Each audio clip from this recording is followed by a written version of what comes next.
Welcome back, folks, for another fun reloading video. Today's topic of discussion is a load workup using unique powder with the Lee 356-124 TLTC. Everybody likes having redundancies and backups in their stockpile, so I like having different powders that work for several different cartridges and several different bullet weights. Although I've never used Unique before, I've read plenty about its versatility and history. Again, it's great across several different cartridges, including reduced recoil rifle loads. One of the great things about Unique is that since it's been around for so long, there's tons of load data everywhere for every kind of bullet you can imagine. Speaking of load data, let's take a look at all of our options we have here for Unique. We're going to start first with our good old Hornady 10th edition, although I'm loading up a lead bullet today, and here we have Full Metal Jacket style projectiles. We can see that with Hornady, they like to go between 4 and 5 grains of powder for their unique loads. Here off of Alliance website, with their 9mm load data, we can see that they use the 124 grain Speer Gold Dot Hollow Point with 5.8 grains of unique as their max charge. So there's two very similarly constructed bullets with very similar uses, the Hornady XTP and the Speer Gold Dot Hollow Point, both at 124 grains. They have max charges of almost 1 grain in difference. Alliance website does not list this as a plus P load, whereas Hornady's book has the 5 grains listed in red, which indicates a plus P load. We should, however, note that the Speer bullet is sat out at 1.12 inches, whereas the Hornady XTP is seated much deeper at 1.06 inches. These are just things we need to keep into consideration when looking at different sources for load data with different bullets. Now, let's back up and remember that we're using a lead bullet, so we should probably find some data for lead bullets. We can see here in our Lyman 3rd edition cast handbook from 1980, they're listing the 356-402 with a maximum charge of 5.3 grains at a 1.110 overall length. And over here in the much more recently published Lyman 4th edition cast handbook, we have a charge of unique starting at 4.5 grains and maxing out at 5 grains. It's also important to note that this is a hollow point design, and we also have the shortest overall length at 1.010 inches. And we have one last source here, the 1967 Lyman handbook, with a maximum charge of 6 grains of unique with that 121 grain bullet. As we can see through time, either the unique formula has changed or the publishers want us to use slightly less pressure loads. This 67 edition book here has a projected velocity with their 4-inch barrel at over 1,240 feet per second, whereas our more recent Hornady book lists a maximum charge of 5 grains at only 1,100 feet per second. So having done all that research and we've checked all of our sources, and since we're using lead bullets, I chose to start at 4.5 grains, go to 4.7, and then finally stop at 4.9. If we don't see any pressures at 4.9 grains, we might go up to 5 or 5.1 or maybe 5.3, where this one is listed as a maximum charge. We're just going to have to watch for our pressure signs and work up as we go. And really, I'm only going to move up in our charge if I have any function issues with the gun. If it works down at 4.5 and I can get it to group, then we're going to stay low and just go with that.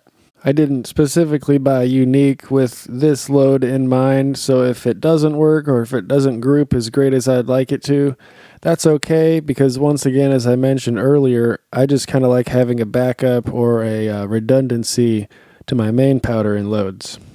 And now we'll take a quick look at the rest of our components. Every single recipe I was able to find listed the CCI 500, so that made it an easy choice. Here's a quick look at our cast Lee projectile, the 356-124 Tumble Lube truncated cone. Here I have a dummy round seated just below that crimp groove there, and we are at 1.080 overall length. Here's a quick glance at our Alliant Unique powder. It's got these extremely flat little flaky discs, and it's fairly bulky, and it would be extremely difficult to actually do a double charge with here in 9mm. It might seem strange, but some people also consider the bulkiness of a powder and whether or not it's capable of giving you a double throw.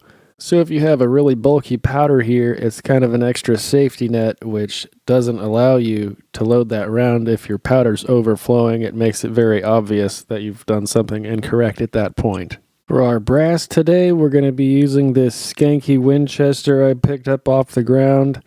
It could have been fired once, it could have been fired 8 times, but since they probably have similar capacity, we're going to use those so we can monitor our pressure as we increase our charge weight in powder. So we're going to be loading on my Dillon 550 today, mainly because I'm too lazy to take all the dies out, use them on the single stage, and then put them all back. So since my sizing and seating and crimp dies will all be set and consistent, all I have to do is change my powder charges. So what I like to do while I'm dialing that in, I'll do a 5 or a 10 throw average, and we can see here that after 10 throws, I've got 45 grains on my scale, which gives me a 4.5 grain charge. This way, I know I'm getting maximum consistency from throw to throw, even though I'm doing a load development with a progressive press. For the sake of redundancy, I'll not bore you guys with the entire loading process, but I'll bring you in here at the end and we'll see what's going on. So I've got my first 2 charge weights done here with 10 rounds of each. The last 2 are still up in the press, and I've got the other 10 rounds to run. And once I get them all in here, I'll go ahead and write my charge weights on the cases so we don't get them messed up. And then at the end, we can also compare pressure signs on the case heads and the primers as well.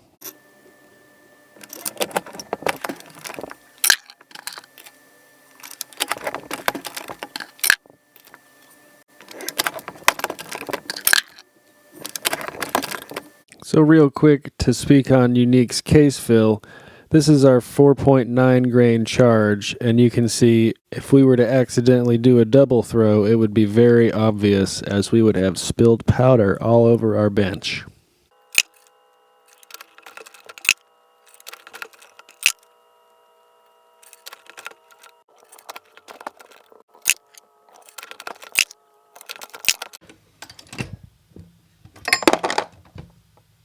There we are. We've got our 30 test rounds done. That was 3 different groups with 10 shots at 3 different charge weights of Alliant Unique powder.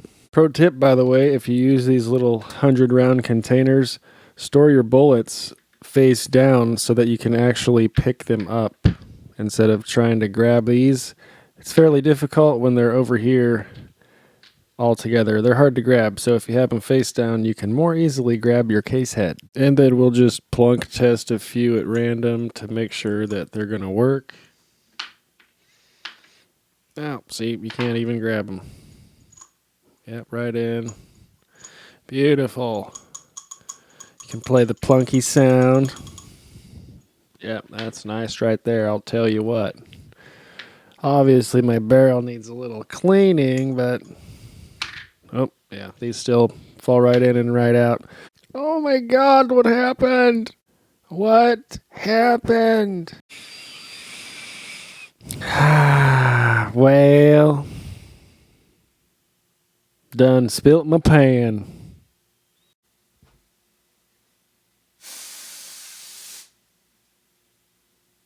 Oh, that was an even worse idea. Now it's just all over my desk and on the computer and everywhere.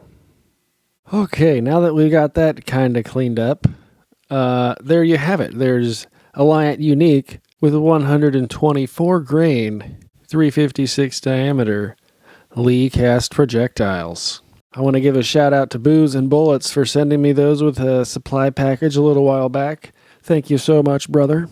If you guys have done your own load development with Alliant Unique in your 9mm loadings, let me know down below how that worked out and what was working for you.